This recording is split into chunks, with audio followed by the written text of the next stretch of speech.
Good morning class 9। आज हम लोग हिंदी व्याकरण से सर्वनाम पढ़ेंगे। सर्वनाम किसे कहते हैं? जिन शब्दों का प्रयोग संज्ञा के स्थान पर किया जाता है उन्हें सर्वनाम कहते हैं। जैसे मैं, तू, आप, यह, वह, जो, कोई, कुछ, कौन, क्या। और सर्वनाम के कितने भेद होते हैं? सर्वनाम के 6 भेद होते हैं। पुरुषवाचक सर्वनाम, निजवाचक सर्वनाम, निश्चयवाचक सर्वनाम, अनिश्चयवाचक सर्वनाम, संबंधवाचक सर्वनाम और प्रश्नवाचक सर्वनाम।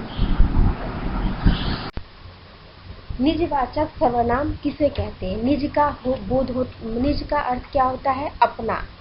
तो निजवाचक का अर्थ हुआ अपनेपन का बोध कराना। तो इस प्रकार जिन सर्वनाम शब्दों का प्रयोग कर्ता के साथ अपनेपन के ज्ञान का बोध कराने के लिए किया जाता है उन्हें हम कौन सा सर्वनाम कहते हैं?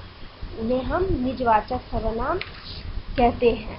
तो जैसे कि अपने, आप, निज, खुद, या सब जो जितने भी उदाहरण है वो खुद का खुद से बोध करवा रहे हैं, इसलिए उसे निजवाचक सर्वनाम कहते हैं। उदाहरण के लिए हम बोल सकते कि मैं आप वहीं से आया हूँ। दूसरा है कि मुझे वहां रुकने को कहा और आप चलते बने, तो इससे यह खुद के अपनेपन का बोध करवा रहा है। दूसरा है संबंधवाचक सर्वनाम। जिन सर्वनाम शब्दों का दूसरे सर्वनाम के साथ संबंध ज्ञात होता है उसे हम संबंधवाचक सर्वनाम कहते हैं। दूसरे शब्दों में जो सर्वनाम वाक्य में प्रयुक्त किसी अन्य सर्वनाम से संबंधित हो, जैसे कि जो, जिसका, सो, किसने, जैसा, वैसा।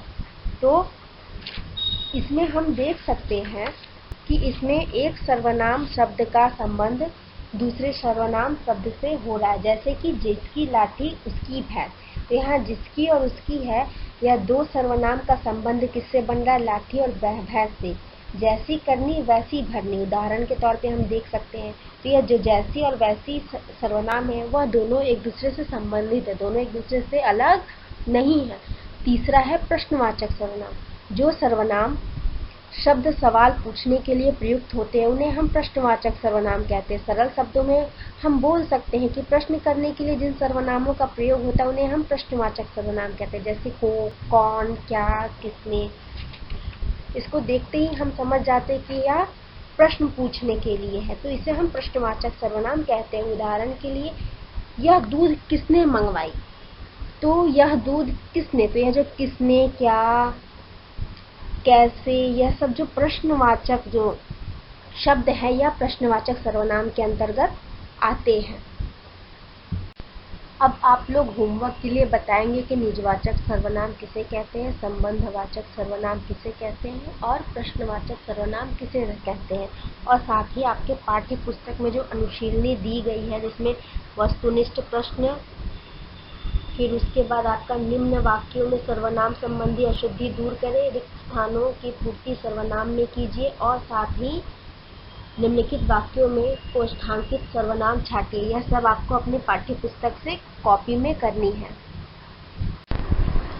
थैंक यू बच्चों। अब आप लोग मुझे अपना होमवर्क नीचे दिए गए ईमेल एड्रेस पे सेंड करेंगे और साथ ही आप हमारे पीपीटी और वीडियो से संबंधित कोई भी सुझाव देना चाहते हैं तो नीचे जो ईमेल एड्रेस दिया गया है feedback.stmichaelsacademy@gmail.com, इस पे आप लोग अपने सुझाव हमें मेल कर सकते हैं।